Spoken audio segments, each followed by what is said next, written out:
Hola, ¿cómo están? Bienvenidas y bienvenidos a un nuevo capítulo de Influyentes aquí en CNN Chile. Hoy día vamos a partir hablando del tema que debiera ser el más importante en todos los países. ¿Cómo es la situación de vida de niños y niñas en Chile? Y para eso vamos a conversar con el defensor de la niñez, Anwar Quecille.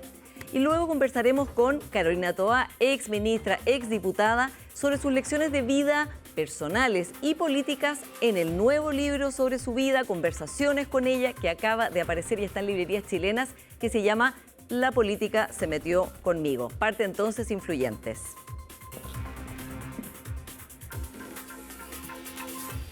Anwar, muy bienvenido al programa. Muchas gracias, Paula, por la invitación y por el interés también de tu programa de hablar algo tan fundamental como tú lo decías, que es la situación de la niñez en nuestro país. Exactamente. Y el informe que ustedes acaban de publicar es bastante sombrío. Reconoce avances, por ejemplo, en cuanto a embarazo adolescente, que eso es algo muy importante, ¿no? Que baja el embarazo, pero tiene otras cifras que son muy preocupantes. Violencia, redes sociales, salud mental, de todo, Anwar, lo que este informe está mostrando. ¿Qué para usted es lo más preocupante?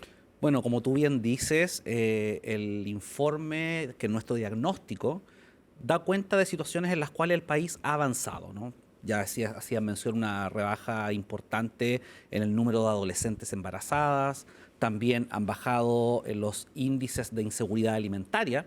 Hace unos años atrás, cerca del 40% de niños, niñas y adolescentes no tenían una comida segura. Ese índice ha bajado a cerca de un 20%. Se está volviendo ya a recuperar la asistencia escolar a niveles de los que habían antes de la pandemia. Pero al margen de esos avances, que son muy positivos y que reconocemos como Defensoría de la Niñez, hay números que lamentablemente el Estado de Chile aún no ha podido superar. Particularmente, en términos muy generales, las temáticas asociadas a violencia contra la niñez. La violencia sexual sigue siendo una cifra importante. Cerca del 80% de las denuncias que recibe el Ministerio Público por delitos sexuales son precisamente delitos cometidos contra menores de edad. Y si uno hace una distinción respecto de los tipos de delitos que recibe el Ministerio Público, solamente el año 2025 se recibieron cerca de 29.000 denuncias por violación. Estamos hablando de cerca, si esto lo llevamos a casos, ¿verdad?, a cerca de 14 denuncias y casos de violación diarias durante el año 2025. Y en los otros delitos sexuales, como por ejemplo el abuso sexual, también tenemos cifras que son tan graves que nos llevan a, si la dividimos, ¿verdad?, hacemos un cálculo aritmético fácil, ¿verdad? Son cerca de 80 casos de abuso sexual al día contra niños, niñas y adolescentes. Defensor, ¿y cómo es posible que no se pueda parar esto? O sea, 14 violaciones de menores de edad al día, 80 abusos sexuales. ¿Qué pasa con las leyes, la política pública, que esto no se puede contener y no puede pararse? Ese es un análisis muy complejo porque junto con entregar cifras, este diagnóstico lo que hace es un análisis acerca de cómo hemos respondido como sociedad y qué tan preparados estamos como país para responder a nuevas dinámicas que se dan en materia de violencia contra niños, niñas y adolescentes. Ahí hay un tema muy importante. Chile ha avanzado, y ha avanzado en términos normativos y en términos institucionales. Se han creado instituciones, se han generado leyes, por ejemplo, que ahora han determinado que la explotación sexual es un delito. Hasta antes del 2021 no era un delito. Se proscribió la expresión prostitución infantil. Se creó institucionalidad encargada de ver temas específicamente sobre violencia sexual.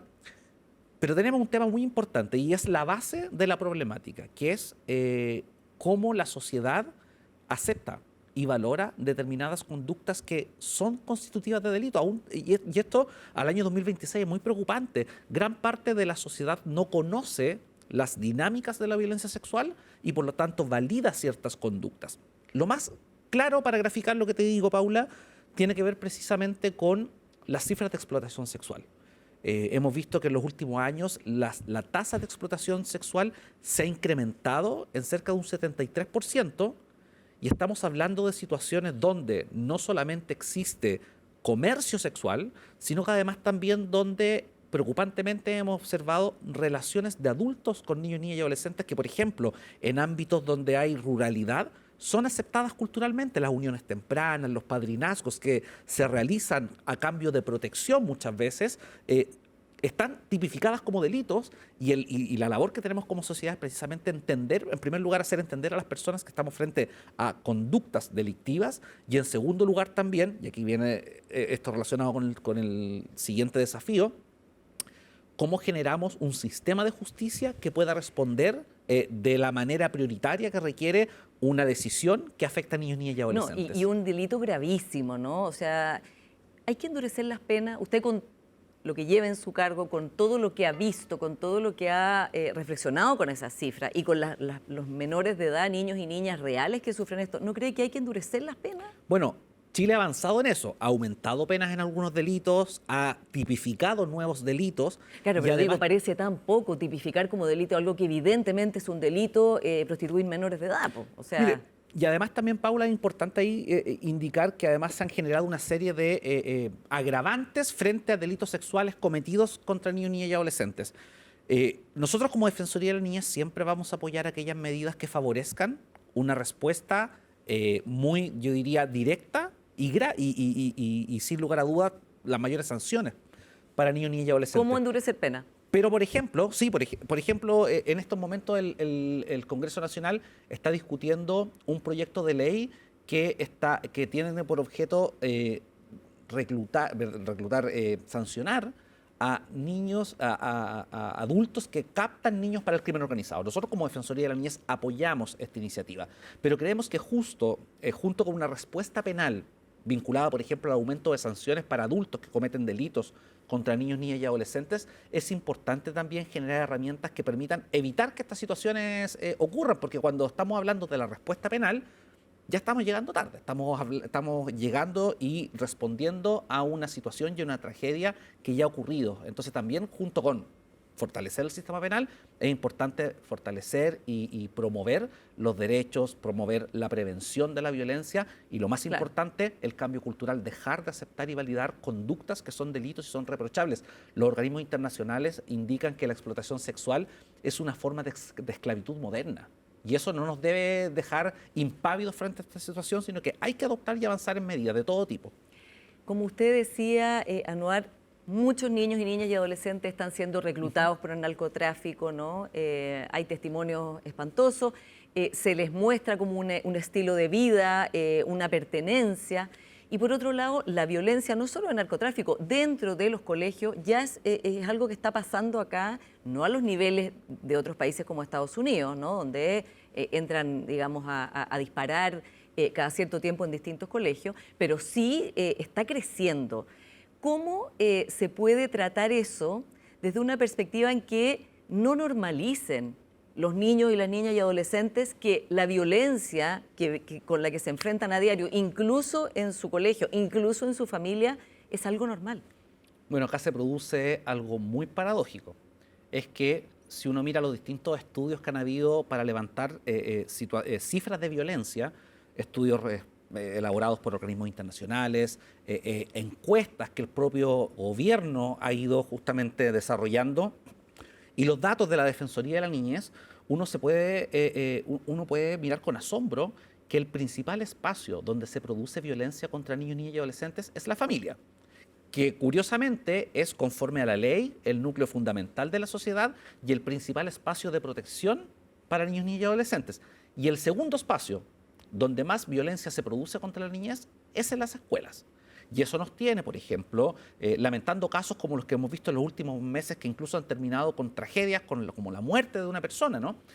Pero esto no es una cuestión nueva ni son casos puntuales. Esto es un problema estructural que la Defensoría de la Niñez ha venido levantando la alerta ya desde hace más de 3 años. Si uno mira las cifras de denuncias que se han presentado ante la Superintendencia de Educación por temas asociados a convivencia escolar, esta cifra se ha ido incrementando año a año y en el último año se incrementó cerca de un 73%. Hubo cerca de 18.000 denuncias solamente por convivencia escolar y gran parte de esas denuncias, cerca del 40%, dicen relación exclusivamente por causas de violencia entre pares. Por lo tanto, es importante que el Estado avance en medidas que puedan promover la convivencia escolar para prevenir tragedias como las que hemos visto en el último tiempo. Yo sé que el enfoque, por supuesto, siempre es preventivo, es cambio cultural, es dar herramientas, Pero, ¿qué pasa cuando ya la violencia está desatada? Por ejemplo, en algunos de los liceos emblemáticos y hay un overol blanco con una bomba Molotov, está otro alumno quemándole la oficina al rector o la rectora. ¿Cómo puede darse como respuesta desde la Defensoría? Hagan jornadas de convivencia, prevengan. ¿No es el momento también de que al mismo tiempo que se haga eso, haya una respuesta de parar esa situación? Yo quiero ser muy claro con esta situación porque muchas veces cuando se habla del rol de la Defensoría de la Niñez, generalmente el mundo político transversalmente lo entiende como un organismo que tiene una postura ideológica o política. Y No, yo no digo postura ideológica, pero digo en general la comunicación Sí. no es controlen esa situación en el momento, restauren el orden, sino que más bien es que tiene mucha razón, por supuesto, que es cómo se previene, cómo se fomenta la convivencia. Todos los países que enfrentan esto, por supuesto, tienen planes de fomento de la convivencia y de parar la violencia antes de que parta. Pero cuando ya está desatada, le pregunto, ¿qué se debiera hacer? O sea, si usted es el rector de un liceo emblemático, entra un joven con una Molotov, le empieza a quemar su oficina, la respuesta es ¿dialoguemos? Lo primero que hay que decir que cuando un adolescente de un colegio, ¿verdad?, incurre en actos como, por ejemplo, los que tú graficas, ¿no? Molotov o alterar gravemente el orden público o daños, está cometiendo un delito.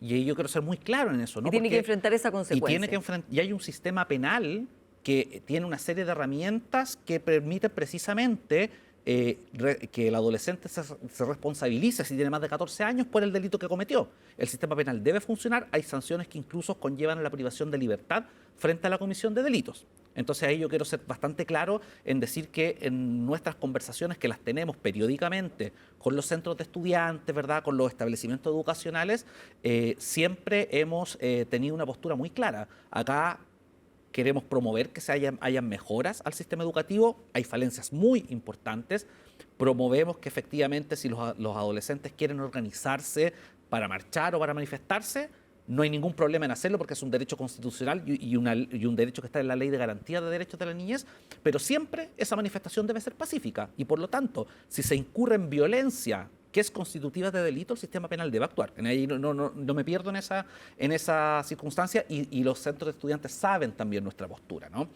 Pero por otra parte también veo a autoridades señalando cuestiones como, por ejemplo, y ahí yo coincido con muchos de los alcaldes, ¿verdad?, que donde están asentados estos establecimientos emblemáticos, que se habla de grupos minoritarios.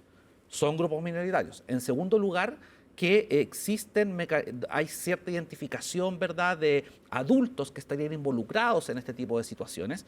Y yo digo que acá es importante realizar un trabajo de inteligencia. O sea, si el Estado de Chile tiene la capacidad de desarticular una banda tan importante como a propósito de la operación Apocalipsis en Gendarmería, donde hubo un despliegue de inteligencia policial importante, no debería ser difícil. Claro, o sea, la pregunta es como cómo todavía no saben cuáles son los adultos que están provocando esta situación adentro o por lo menos colaborando activamente en eso. Ahora, el proyecto Escuelas Protegidas del actual gobierno, del actual Ministerio de Educación, que tiene medidas, distintos tipos de medidas, revisión de mochila, los detectores de metales no están en esa ley porque se puede, de hecho ahora sí la comunidad sí lo quiere tener, detectores de metales.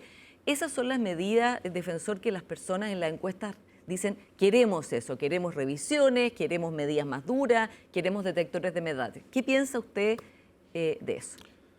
Bueno, yo a propósito de esta ley o esta propuesta normativa denominada escuelas protegidas, yo diría que hay una serie de antecedentes y de evidencia que hay que tener en cuenta antes de poder evaluar su efectividad o no. Cuando el 2017-2018 hubo una escalada de actos de violencia en los establecimientos, se promulgó la ley denominada Aula Segura, ¿no? Y la ley Aula Segura tenía por finalidad precisamente acabar con la violencia en los establecimientos. Si uno mira la aplicación de la ley y las cifras que actualmente tenemos en materia de convivencia escolar y de violencia en las escuelas, uno podría decir que en términos matemáticos la ley no ha sido efectiva. E incluso la ley ha tenido algunos efectos bien complejos.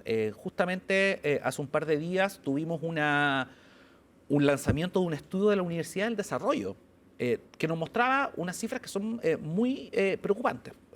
Entre la vigencia de la ley el 2019 al año 2025, el equipo de investigadores de la Universidad del Desarrollo levantó todas las cifras. Nosotros también las habíamos levantado y las comparamos, ¿no? Hubo cerca de 2.000 2.500 expulsiones por aula segura. Pero hay temas bien preocupantes dentro de esas 2.500 expulsiones hasta el año 2025. En primer lugar, un grupo no menor de estudiantes de primero o cuarto básicos expulsados por aula segura. Un grupo no menor de niños, niñas y adolescentes con necesidades educativas especiales, del espectro autista, con temas de salud mental. Pero luego se supone que si se aplica la ley, que es vigente y hay que aplicarla, sería una irresponsabilidad e incluso yo estaría cometiendo una falta funcionaria o incluso un delito llamar a no aplicar la ley. La ley hay que aplicarla, pero hay que resguardar estándares del debido proceso e incluso acompañamiento para no privar a esos adolescentes o niños del sistema educativo. Déjame decirte, Paula, que de los 2.500 niños, niñas y adolescentes que fueron expulsados por ley aula segura, hay actualmente más de 500 perdidos. Nunca más volvieron al colegio, no se sabe de ellos. Solamente cerca de 20 dieron exámenes libres, uno completó la enseñanza media. O sea, se perdieron para el sistema escolar. Se perdieron para el sistema escolar, no sabemos si volvieron. ¿Y usted teme entonces que Escuelas Protegidas pueda correr la misma suerte que Aula Segura? O sea, que es una ley que finalmente no va a solucionar el problema. No, lo que yo digo es que cuando uno trata de generar una medida que tiene un fin legítimo, yo lo he declarado, me tocó participar de este proyecto de ley de escuelas protegidas tanto en la Cámara de Diputados como en el Senado, y yo lo dije, la ley obedece a una finalidad justa, es una pretensión que es innegable desconocer, pero yo creo hacer las cosas bien. Creo que centrar la prevención de la violencia en las escuelas solamente desde la lógica de la seguridad ciudadana, desconociendo que a la vez se debe compatibilizar con el derecho a la educación que tienen los niños y adolescentes, no va a entregar resultados. Nosotros hemos levantado evidencia que dicen que este tipo de medidas no necesariamente contribuyen a mejorar la situación, sin perjuicio del análisis específico de cada una de las medidas. Si lo entiendo bien, usted no es partidario de escuelas protegidas, tal como está el proyecto. Tal como está el proyecto, porque tiene brechas. Yo ayer lo conversaba incluso con la ministra de Educación, que me decía, bueno, ustedes tienen una mirada distinta. Yo cumplo mi rol como defensor de la niñez, yo no estoy adscrito a ninguna tendencia política, solamente miro que hay una ley de garantías que consagra un derecho, que consagra estándares, que hay compromisos internacionales del Estado y todos los proyectos de ley que pasan por el Parlamento, no solamente estos, cuando nosotros vamos a dar nuestra opinión al Congreso, tenemos que mirarlos a la luz de los estándares de protección de derechos de niños, niñas y adolescentes. ¿Para qué? Para precisamente evitar que se genere legislación que puede ser contraria a los derechos. Creemos que los colegios tienen la facultad de garantizar su seguridad, hay que hacerlo bien, hay que acompañarlo con recursos. Yo también lo conversé con la ministra a propósito de los detectores que están regulados en la Ley de Convivencia Escolar, que tú bien señalabas. Los colegios pueden instalar un detector y yo le dije a la ministra, ¿verdad? Y la ministra coincidió conmigo que es importante que si un colegio determina instalar un detector de metal, el Ministerio de Educación debe generar un acompañamiento y va a tener que ir acompañado de recursos porque es una medida cara y al margen de que no sea 100% eficiente probablemente puede generar algunas mejoras, pero no puede ir por sí sola, debe ir con recursos y debe ir con un plan de convivencia escolar para prevenir la violencia y que sea construido con los adolescentes y con los padres. Otro tema que aparece en el informe es el deterioro en la salud mental, el uso de pantallas, la violencia digital, ¿no? Todos estos fenómenos que enfrentan niños, niñas y adolescentes. ¿Usted está de acuerdo con un proyecto de ley que se está elaborando por un grupo transversal de diputados, incluido el diputado Chalper, para prohibir el uso de redes sociales en Chile para menores de 16 años? ¿Le parece una medida adecuada? Bueno, estamos enfrentando un problema grave. El propio diagnóstico lo indica. Acá no estamos hablando de niños, niñas y adolescentes que son víctimas de violencia en las redes sociales, sino que estamos hablando de otras situaciones, nuevas situaciones, como por ejemplo que niños, niñas y adolescentes están apostando online. Y eso genera una serie de... Una adicción claro, que puede terminar en una ludopatía, ¿no? Entonces, claro, tenemos por una parte el mundo digital, que es un universo de oportunidades para que los niños y niñas aprendan, puedan acceder a información, puedan jugar, pero conlleva una serie de riesgos. Y es por eso que es importante que hay que mirar el proyecto, ¿verdad?, en su contenido, sí, pero es importante que esto se regule, porque efectivamente acá... Pero esto debe ir acompañado siempre de no solamente la prohibición, sino que, por ejemplo, educación digital. Educación digital en los colegios. Pero en principio, con educación digital estaría de acuerdo con prohibir las redes sociales. Hay que regularlas bajo determinadas circunstancias, pero por sí sola la prohibición no sirve. Esto debe ir acompañado de un plan.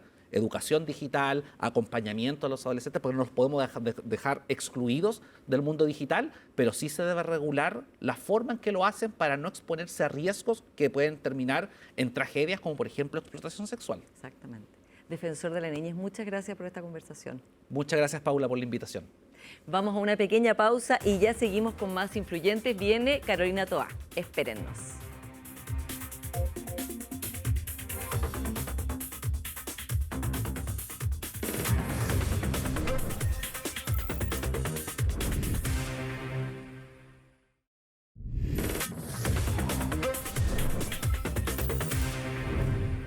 Ya estamos de vuelta acá en Influyentes con nuestra siguiente invitada, Carolina Toá, ex ministra, ex alcaldesa, ex diputada y ahora coautora, podríamos decir, con Daniel Hoppenheim de este libro, Conversaciones, la política se metió conmigo, que ya está en librerías. Muy bienvenida, Carolina. Gracias, Paula, por la invitación. Bueno, este libro da cuenta de su vida, es memoria, es también elaboración. ¿Cómo fue, Carolina, después de una experiencia tan intensa como ministra del Interior y de toda la experiencia previa política, enfrentarse a esta reflexión profunda de su vida personal y de su vida política? ¿Fue catártico, fue doloroso, fue difícil? Fue también intenso porque el libro se hizo en varias etapas distintas. Se empezó a hacer cuando era ministra todavía. Y cuando Daniel me lo propuso, no estaba todavía decidido si yo iba a ser candidata. Entonces lo estuvimos viendo y me dijo, ya, si lo hacemos, seas o no seas candidata, tenemos que sacarlo. Bueno, me embarqué, estos fueron los últimos meses todavía siendo ministra, después acompañó todo el proceso de la primaria y la idea era que saliera después ya cuando estuviera en la campaña, digamos, después de la primaria, pero perdí la primaria. Así que el libro estaba casi hecho, pero lo dejamos stand-by porque ya después de perder la primaria que íbamos a sacar el libro. Y después, pasados unos meses, Daniel me dijo, bueno, retomemos esto.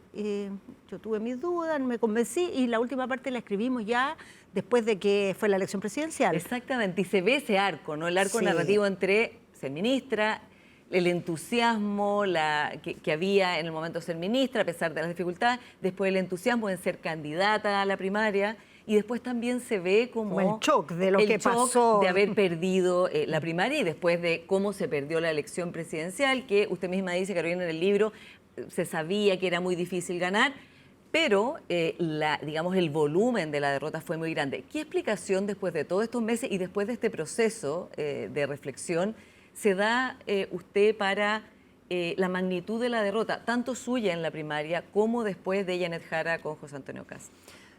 Bueno, como son dos elecciones, sería como largo hablar de las dos en detalle, pero te diría... O sea, digo, ¿qué le pasó a la izquierda, a la centroizquierda, que unida? Eso une, Claro. eso, digamos, responde a las dos preguntas. Yo creo que lo que pasó es que en Chile se vivió un ciclo de muchas expectativas con una promesa progresista que tuvo su principal caballo de batalla cuando fue el proceso constitucional, y eso terminó de muy mala manera. O sea, terminó una frustración muy grande. La ciudadanía nunca le había dado una ventaja electoral tan grande al mundo progresista como se lo dio en la convención, y esa ventaja no se ocupó de buena manera. En lugar de ocuparse para construir un entendimiento desde una posición mayoritaria, pero dialogando, se ocupó para prácticamente arrancarse con la pelota y de hacer una propuesta muy unilateral que la ciudadanía no aceptó, y no solo no aceptó la propuesta, sino que de alguna manera todo el ánimo de esa época de cambiar las bases de nuestra convivencia a través de un proceso de deliberación quedó muy, digamos, atrás, como olvidada como posibilidad, y se cambió un poco una expectativa más de una política que le ofrezca cosas muy en lo inmediato, sin gran discusión como de un nosotros, sino más bien, ¿qué me das tú a mí? Y una cosa más individualista, no más de cada uno y su vida. Y la verdad es que una mirada progresista en la sociedad se basa en pensarnos como comunidad, como sociedad, como país, como mundo, como generación. Y eso hoy día está muy ausente, está ausente en todas partes, no solo en Chile. Es una época así en el mundo. Carolina, usted en el libro también le pregunta a Daniel Hoppenheim, bueno, pero usted fue la cara del apruebo. Y dice usted, bueno, yo no sé por qué me dijeron que era la cara del apruebo, no estaba en el comando. Sin embargo, fue identificada con haber defendido ese primer proceso constitucional y aprobar esa constitución. ¿Cree que quizás habría sido importante digamos, establecer esas críticas con más fuerza? Si gente como de centroizquierda hubiera dicho no vamos a aprobar esto, ¿podría haberse guardado más la adhesión al progresismo o eso ya estaba...? Es difícil saber, uno O sea, siempre pero que ¿se arrepiente? piensa, no, es No. que yo creo que estábamos en una situación en que teníamos dos alternativas que eran malas. Y yo en esa época, que no, la verdad es que no era vocera de nadie, pero me metí por decisión personal, no en representación de nadie, y me metí muy convencida porque tenía la opinión de que si se perdía ese proceso constitucional iba a pasar lo que pasó. Como que no íbamos a retrotraer todos, que iba a venir un impulso muy conservador de vuelta y que teníamos que tratar de ocupar ese proceso para sacar algo bueno. Entonces estuve muy metida en eso que se llamaba el aprobar para reformar, ¿te acuerdas? Que era aprobemos esto pero corrijámoslo porque no está bien, tiene problemas. No resultó, nos fuimos con el rechazo y bueno, terminamos, no tenemos constitución nueva, no tenemos como esa idea de un nuevo pacto social. ¿Era un mal texto? Sí, tenía problemas. Por supuesto que tenía problemas, pero también el que nos quedamos tiene problemas. Por algo la ciudadanía había votado tan ampliamente por cambiarlo. Entonces, quedamos con una situación en que no había ninguna alternativa buena. Esa es la verdad.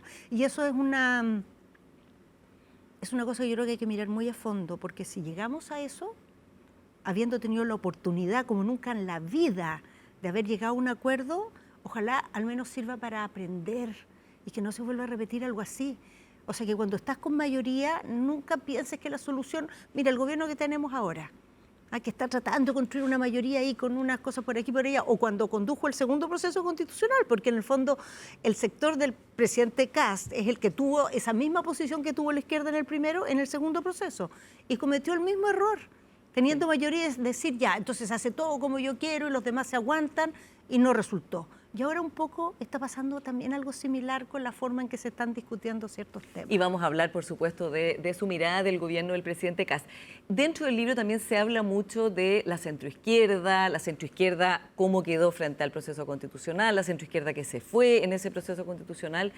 Y también usted dice, bueno, la centroizquierda o la socialdemocracia, el socialismo democrático tiene que sacar la voz, tiene que identificarla. Cuando usted pierde en la primaria de esa manera tan rotunda, hay también mucho dolor que usted cuenta en el libro y también una sensación de traición, por ejemplo, con el Frente Amplio, con ese famoso, esa parte de su franja de la mesa del poder que, como usted bien dice en el libro, fue como retrotraer a las peleas o las impugnaciones del Frente Amplio en la época de la concertación. ¿Perdonó esa traición? Usted dice una traición de la peor calaña. ¿Reparó eso o queda todavía una herida ahí? Sí, mira, yo en lo personal no tengo nada que perdonar. Esto en política creo que uno no puede esperar esa manera de resolver las diferencias. Yo lo que espero es que esto sea algo que se discuta y aclaremos en nuestro vínculo político, porque estamos destinados a seguir caminando juntos mucho tiempo. Y si cada vez que hay un momento de confrontación electoral se va a recurrir a estratagemas de ese tipo, creo que va a ser una alianza muy con pies de barro, no va a tener la fortaleza, la profundidad que se requiere. Y yo más que traicionada, yo lo que sentía ahí es que había no se había madurado todo lo que habíamos vivido juntos, no se había aprendido nada, se había vuelto una cosa que yo suponía superada. Entonces, bueno, yo creo que hay que conversarlo políticamente, no en términos personales, no creo que alguien venga a mí y decirme, oye, lo que te hicimos. No, eso la verdad no es lo importante. ¿Tampoco ha pasado? No ha pasado tampoco. No, pero lo importante, creo yo, es otra cosa. Yo ni espero ni necesito eso. Lo importante es que aprendamos alguna lección de eso, porque el electorado nos ve actuar juntos, después nos ve decirnos estas cosas, y bueno, tiene todo el derecho a hacerse muchas preguntas. Claro, de qué es lo que realmente... ¿Por qué están juntas realmente estas personas? Claro, y por qué después aparecen separados. Justamente, Carolina, uno de los temas que usted impulsó en el gobierno, y también por eso entró al gobierno del presidente Boric, del expresidente, fue para hacer esa síntesis entre el socialismo democrático, el Frente Amplio, y dejar atrás esa etapa de impugnaciones, ¿no? y de problemas. Pero terminó el gobierno y se acabó esa coalición que no tenía nombre, Pero Alianza de Gobierno, sí. Alianza de Gobierno, Nos un nombre bien genérico. autodenominábamos. La verdad es que se acabó, o sea, no quedó como legado, digamos, esos pies de barro de los que acaba de decir, en realidad los tenía, porque no quedó esa unión. Y es una pregunta abierta hacia el futuro, si van a seguir caminando juntos o no. Ahora lo que se ve es que hay como un momento de rebaraje. ¿Era más un deseo suyo y de algunas otras personas, incluido el expresidente Boric, de unir eso, pero en realidad era más voluntarismo que realidad? No, yo no creo eso. O sea, yo creo en primer lugar que esa síntesis en el gobierno se hizo. Se hizo en el gobierno, se armó una mirada que era realmente integraba elementos de las distintas partes. El expresidente Boric fue muy receptivo a esta cosa. Creo que entre que éramos parte de los equipos de gobierno se construyó esa transversalidad. Hubo conversación, hubo intercambio, hubo síntesis de momentos pasados y de los nuevos desafíos que vivimos. Lo que no se logró es que eso de alguna manera se transmitiera a la forma en que los partidos trabajaban juntos y el Parlamento. No alcanzó a cuajar, por decirlo así, y yo creo que hoy día está todo muy abierto, hay que conversar, hay que pensar hacia adelante. Hay 3 años sin elecciones, entonces al mismo tiempo que se responde en el Parlamento, los proyectos y toda la dinámica del día a día, yo creo que lo más importante es pensar el día a día de mañana, ¿no? ¿Qué va a proponer el progresismo para Chile? ¿Cómo nos vamos a responder ante estas nuevas cosas que están pasando en el mundo, que son tremendas? ¿Cómo podemos no solamente tener opiniones ante los proyectos, sino proponerle al país una manera diferente de construir la política? Porque en esta forma, así como que estamos en un pimponeo de suma cero, es muy difícil que un país chiquitito como el nuestro pueda insertarse en un mundo tan complicado. Entonces, el progresismo, lo que yo creo que hoy día debiéramos sentarnos a hablar, es cómo hacemos para que podamos liderar nosotros un Chile que sea un actor, y para eso tenemos que relacionarnos de otra manera, sí, con el oficialismo que está hoy día en el gobierno, tenemos que unir fuerzas como país, tener claro lo que queremos juntos. No tenemos espacio para estar tan divididos como estamos siendo en estas semanas, digamos. ¿Cuál es su mirada, Carolina, de cómo la oposición, que incluye a todos los que estuvieron en el gobierno anterior, se está expresando hoy día, cómo está trabajando? Porque desde afuera se ve parálisis, confusión, distintos estilos, y no está muy claro, desde luego, que vaya a haber un camino unitario. Yo creo que todo el mundo entiende que la oposición en el Parlamento se tiene que articular, porque incluso toda unida no alcanza a tener mayoría. Entonces, si más encima cada uno anda por su lado, pierdes poder realmente de influir. Cuesta mucho, sí, desarrollar esto porque no tienes interlocutor, Paula, porque el gobierno no ha tenido ningún ánimo de conversar de verdad con la oposición. Con los únicos que he conversado algo es con el Partido de la Gente. Con los demás se sientan, cuentan sus proyectos, no recogen nada de lo que se plantea. Nada, o sea, no hay ninguna apertura a encontrar un camino. Y yo creo que en eso la oposición tiene que ser muy insistente. O sea, decir Chile no puede darse el lujo de tener de nuevo una reforma tributaria con la que no tengamos un acuerdo, para que se esté replanteando de nuevo en 3 años más cómo se cambia o por qué se reemplaza. O sea, eso no es para un país pequeño como el nuestro en el mundo de hoy, no es una buena alternativa. Y yo creo que para eso, aunque todavía no esté cuajado el mono político, cómo va a funcionar eso, sí ha habido mucha gente que ha trabajado muy bien en esta etapa. Yo creo que la oposición ha logrado tener buenos argumentos para hablar del tema de la reforma tributaria. Pero especialmente técnicos, ¿no? Bueno, pero claro, es que es un tema que requiere fundamento técnico, no es pura cuña una discusión de este tipo. ¿Y yo creo que se ha visto solvente eso. Carolina? Bueno, está en evolución, está instalándose, estamos empezando, llevamos ¿Hay falta ni de 2 liderazgo meses. político? No, yo creo que hay todavía una cosa líquida, que va a ir cuajando y está bien. Si venimos saliendo de una derrota muy grande, venimos saliendo del gobierno, y cambiarte el sombrero no es llegar y llevar. Entonces eso tiene que tomar un tiempo, y creo que no hay que apresurarlo, porque el tema importante no es que tú tengas de antemano claro quién va a ser tu candidato o tu candidata. No, lo importante es que tengas un mensaje claro a la ciudadanía, que se note una diferencia de lo que tú propones, que la ciudadanía vea que tú estás comprometida con el país, aportando desde tus diferencias, pero para que el país le vaya bien. O sea, eso estamos como ahí, sí. Cada uno está haciendo su parte para ir construyendo ese mono. Pero hay voces que a veces son contradictorias o que son estilos muy distintos. Pero por ejemplo, normal. Pero el diputado Manucheri, que es el que se ha llevado, yo diría, quizás más atención en sus críticas al gobierno, critica desde que la primera dama haya repartido comida en el casino hasta otras cosas que son de otra índole. ¿Usted cree que esa manera de ser oposición, que hoy día es como la que más se nota en la viralización, en las redes sociales, también impacta el debate político, es una buena estrategia? O sea, mira, yo no me voy a sumar a un coro de críticas al diputado Manucheri o de la senadora pero digo como ejemplo Chicardina, de ese estilo. Pero lo digo justo para responder tu pregunta, porque no todas las cosas que hace el diputado a mí me gustan o me interpretan, pero veo un parlamentario que está activo, que está tratando de conectar con la gente, que cumple un rol fiscalizador, que busca hacer política también asumiendo cómo están las cosas hoy día.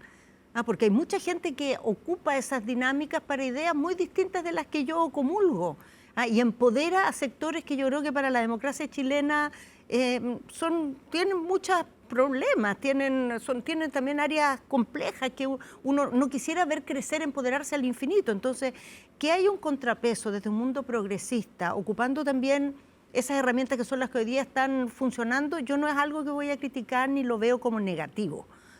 Prefiero eso 1000 veces a que esas herramientas estén solo en manos de gente que no le importa la democracia, que solo le interesa ganar votos y no tiene ninguna mirada, digamos, de sociedad.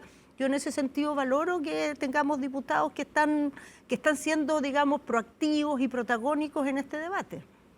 ¿Y qué pasa con, hablando de los liderazgos políticos, usted cree que el expresidente Boric debiera jugar un rol, ya que él fue la figura que unió a todas estas distintas izquierdas, ¿no? Él ha estado callado después de que salió del poder. ¿Cree que debiera jugar un papel? Yo creo que hay tradiciones que son buenas y por algo, y que los presidentes en un primer momento salgan de la contingencia, dejen respirar un poco, que se decante, que se consolide la imagen que la ciudadanía ha establecido de lo que fue su mandato, es algo bueno. Es algo bueno, o sea, yo creo que lo sienten como en el cuerpo los presidentes cuando salen, de que es el momento de estar un poquito más atrás. Ahora, él al mismo tiempo conversa con mucha gente, no es que esté ausente. Claro, no, pero digo en el debate público. Pero no está en la primera línea del debate público un rato. Después, obviamente, va a volver, si es chicharra, así es que no va a soltar. Pero que esté un ratito así, yo lo encuentro normal, razonable. Creo que es una buena tradición que tenemos en Chile. ¿Ve posible que sea presidente de nuevo? O sea, es muy posible que en algún minuto sea candidato porque es una figura potente, tuvo un apoyo muy importante, aunque digan no llegó a 40, no llegó a 50, pero se mantuvo un apoyo importante en su gobierno y tiene muchos años por delante para hacerlo la siguiente o la siguiente o la siguiente. Entonces, es muy probable que en algún momento pase, pero lo tendrá que ver él, yo creo que ni él lo tiene resuelto. Bueno. ¿Y es probable que usted lo acompañara de nuevo, si fuera? Es que imagínate, menos probable todavía es que eso esté resuelto, no hay ningún plan al respecto. Pero no quedó con la idea de que fue mayor el costo de estar en el gobierno que de no estarlo. No, o sea, ¿el costo en qué sentido? ¿El costo para mí? Sí. No, o sea, yo no lo sé, nunca hago ese cálculo. Yo creo que fue político. Bueno ir al gobierno, creo que se pudo hacer un aporte importante, creo que se evitaron muchos escenarios muy complicados. Creo que en esa época, con toda la adversidad, se lograron acuerdos para temas que eran esenciales, hubo una agenda de seguridad que es para el país un patrimonio enorme, hubo un royalty, una reforma previsional, hoy día se pagan las pensiones de alimentos como nunca antes, son cosas muy potentes, entonces yo creo que valió totalmente la pena y como todas las cosas importantes tienen costos. La idea esta de que uno puede ser win y no perder nunca ni una y sacar las peladas, no tienen costos las cosas en política. ¿El mayor error fue el manejo del caso Monsalve? ¿Del gobierno pasado? No creo que haya sido el mayor error. Usted cuenta en el libro que cree que va a tener que dar explicaciones por ese episodio durante... Sí, porque fue una crisis que tuvo errores de manejo de crisis. Sí. No creo que haya tenido en ningún momento una confusión del punto de vista de la víctima o de la convicción de que en cosas de este tipo están en juego las convicciones que uno tiene en la agenda feminista. Yo creo que eso nunca estuvo en duda, pero como manejo de crisis tuvo errores y yo creo que el más importante de los errores es que habiendo estado los elementos para tomar una decisión el segundo día, se haya esperado esas horas que fueron críticas porque justo salió la noticia entre medio. Ese es un error de manejo de crisis absolutamente, pero creo que es una circunstancia tan compleja esa, o sea, se pudo haber manejado perfecto, igual era una crisis monumental, porque tener una de las autoridades más importantes del gobierno encargada de la seguridad, acusada de un delito tan grave como es una violación, además por parte de una subordinada, es una cosa que en cualquier gobierno, y se maneje como se maneje, es una bomba atómica, y lo fue. Pero yo creo que momento en que le echaban la culpa a usted, a algunas personas, de que usted había tomado decisiones que después, hasta donde yo entiendo, no eran decisiones suyas, sino del presidente. Sí, pero es que no voy a entrar en esa, creo que no tiene sentido. Cuando uno está en un gobierno, y cuando es ministra del Interior tiene que estar ahí dispuesta a pagar todos los costos que haya que pagar. Lo que a mí me parece importante es que más allá de toda la polémica y cómo se enardecen los ánimos, en ese caso los tribunales funcionaron sin ningún tipo de injerencia. Apenas el gobierno tuvo conocimiento de esta denuncia, actuó con todos los protocolos en protección de la víctima. Claro que tú no puedes evitar el daño que se hizo si efectivamente el delito se cometió, pero tienes que hacer todo lo posible para no agravarlo. Y yo creo que en esas cosas el gobierno hizo lo que le correspondía hacer, más allá de que en la polémica pública esto sea muy complicado y ella ha sido una experiencia muy dolorosa, muy difícil de llevar adelante y con muchas consecuencias políticas. Sí. Carolina, en el libro también usted repasa su vida personal, cuenta quizás como nunca muchas cosas de su vida, de cuando niña, de sus dolores, del exilio, de su padre, de su madre. ¿Fue difícil? ¿Cómo fue reencontrarse con una parte de su historia muy presente, como por supuesto, pero que, digamos, aquí está tratada bien en profundidad? Bueno, fue en primer lugar una de las condiciones para hacer este libro, que en el fondo íbamos a hablar de cosas no las mismas que se han hablado en 20 entrevistas, cientos de entrevistas que uno ha hecho en la vida. Entonces, bueno, ya estaba con un ánimo de que íbamos a entrar en ciertos capítulos que yo no había entrado antes, y algunos de ellos se hablaron también con la conciencia de que yo creo que hay cosas que uno vivió que son personales, pero que resuenan en la vida de muchas personas, porque o han vivido cosas similares, o tienen que ver con contextos políticos que es bien importante recordar para hacer también conciencia de cómo los cambios que ha habido, las cosas por las que hemos pasado en las últimas décadas.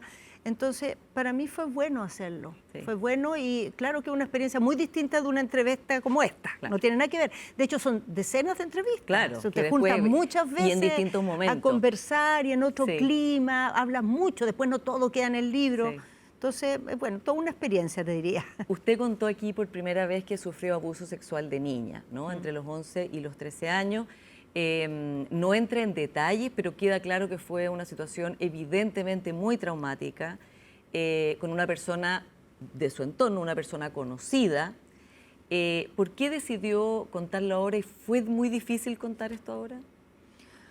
O sea, decidí contarlo ahora porque para mí, después de haber vivido esa experiencia, que cuando la viví de esto no se hablaba prácticamente, cuando se empezó a hablar muchas décadas después, para mí fue muy bueno.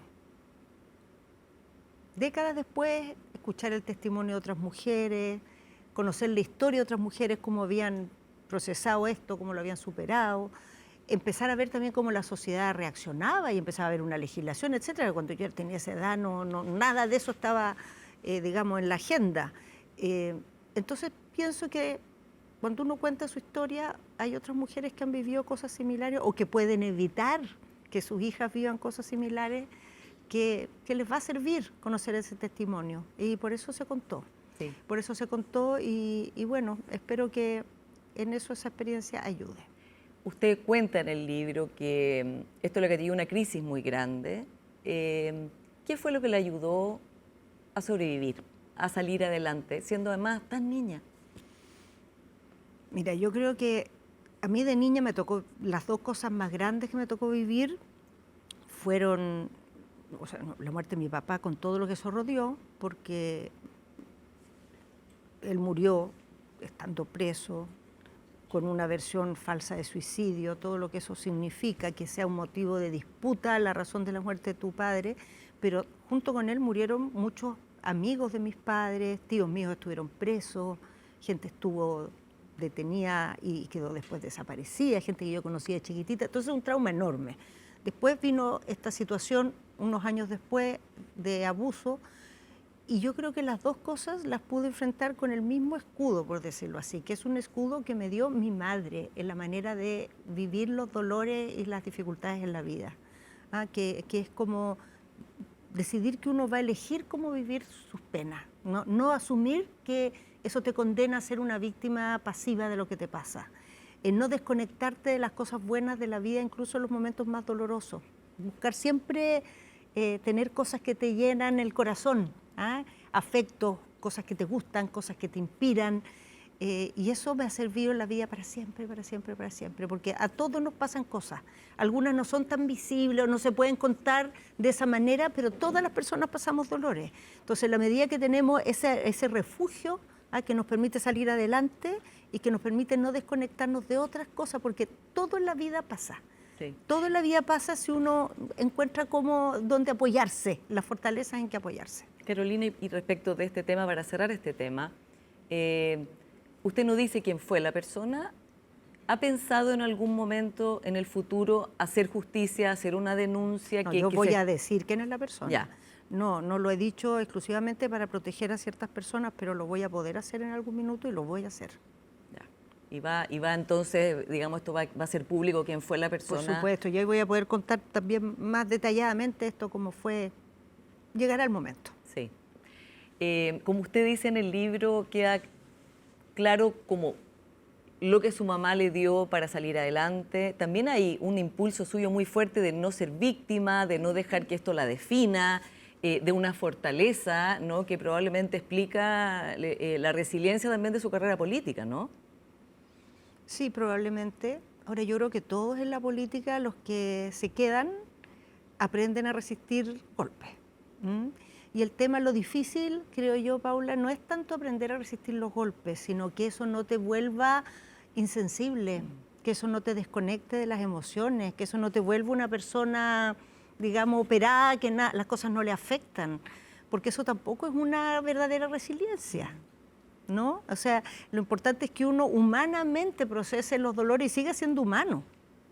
Y siga siendo sensible y siga sintiendo los golpes cuando llegan, pero no dejando que eso te condicione y te deje botado. Yo creo que en la política hay mucho de eso. O sea, toda la gente que está en la política o ha tenido una derrota, o ha estado a punto de tenerla, o no le ha resultado algo que ha querido hacer, o ha vivido momentos en que se ha sentido decepcionado o no suficientemente reconocido. Y a veces eso condiciona mucho, bueno, yo creo que pasa en todos los ámbitos. Las personas a veces en la política están muy sedientas de reconocimiento, necesitando permanentemente que alguien les diga, mira, lo que haces tú es bueno, te mereces un aplauso. Y a veces ese aplauso no llega. Entonces yo creo que es muy importante no andar en la vía cobrando la cuenta de que te agradezcan, porque si no vives muy frustrado. Sí. Y te empiezas a llenar como de rabia y andas por ahí, por el mundo, tratando de conseguir un reconocimiento que no llega y te desconectas de las razones profundas por las que estás ahí. Que son ideas de país, que son valores los que tú crees, que es lo que te da energía para estar en esto, si no se vuelve muy duro. La resiliencia y la energía que usted tiene, ¿cree que le permitirían volver a ser candidata presidencial? Vaya uno a saber, Paula. Pero no está cerrada esa puerta. O sea, no estoy cerrada, pero no lo ando buscando y estoy muy convencida, muy, así profundamente convencida, que este es un momento, estos años que hay ahora sin elecciones, para hacer otro tipo de ejercicio, de verdad. No empezar a pensar candidatos, listas, nada de eso. Hay que pensar un proyecto para la sociedad chilena. Hay que pensar este nuevo mundo. Y leer la sociedad, ¿no? O sea, leer la sociedad, leer el mundo, imaginarnos nosotros siendo una comunidad que navega en esta convulsión sin ser borrados del mapa, porque como están siendo las cosas hoy día, con las ideas que están imperando, con esta idea del poder fuerte, el poder duro, un país como el nuestro puede quedar botado a la orilla del camino, porque ya no hay esta idea que por largas décadas después de la Guerra Mundial nos digamos, cubrió, nos arropó, ¿no? Que es una idea como humanista, de respeto a las personas, de respeto a las sociedades, de tratarnos de una manera acordada mutuamente. No, ahora está la idea de que el poderoso pone su pie encima. Entonces, si una sociedad como la nuestra no tiene la capacidad de decir, cuidémonos entre todos, pensemos en nuestro futuro, pongámonos de acuerdo, no nos hagamos entre nosotros daño, sino que fortalezcámonos para ser voz en estos tiempos, creo que no nos va a ir bien como sociedad, pero también nos podría ir muy bien si lo hacemos, porque Chile tiene hartas ventajas. Entonces yo espero que el mundo progresista se haga esa pregunta en esa etapa y nadie esté preocupado de quién va a ser la candidata, el candidato por ahora. ¿Qué importa? Después veremos. Usted dice que dos de sus de lo que no ha podido lograr en su carrera, una es justamente su sector, el sector del socialismo democrático, de la centroizquierda, que tenga como una voz, una personalidad, y su generación también que haya tenido una voz. ¿Se va a dedicar a eso en estos años que vienen sin elecciones, como dice usted? Es una de las cosas a las que quiero aportar, o sea, en el ámbito del progresismo más amplio, pero creo que es muy importante que ese mundo socialista democrático se fortalezca. ¿Existe todavía? Sí, por supuesto. El socialismo democrático, digo. No, como alianza concepto formal, no, pero es que el socialismo democrático no es una estructura, ¿no? Son unas ideas, unos valores, que aunque no haya ninguna estructura, siguen ahí. Ese sector tuvo un proceso muy potente en los años de la dictadura, cuando fue la renovación socialista. Hubo una capacidad de leer todo lo que había pasado, de hacer una síntesis, de sacar aprendizajes, de hacerse críticas también. Y yo creo que hay que hacer algo similar, adaptado a los tiempos hoy día, porque han pasado cosas muy intensas en los últimos años y quizás los cambios epocales que estamos viviendo ahora son incluso más profundos que los que estábamos viviendo en esos años que eran fines de los 70, los 80. Así que yo espero que eso pase más allá de cuáles sean las alianzas y los aparatos y en eso que se armen.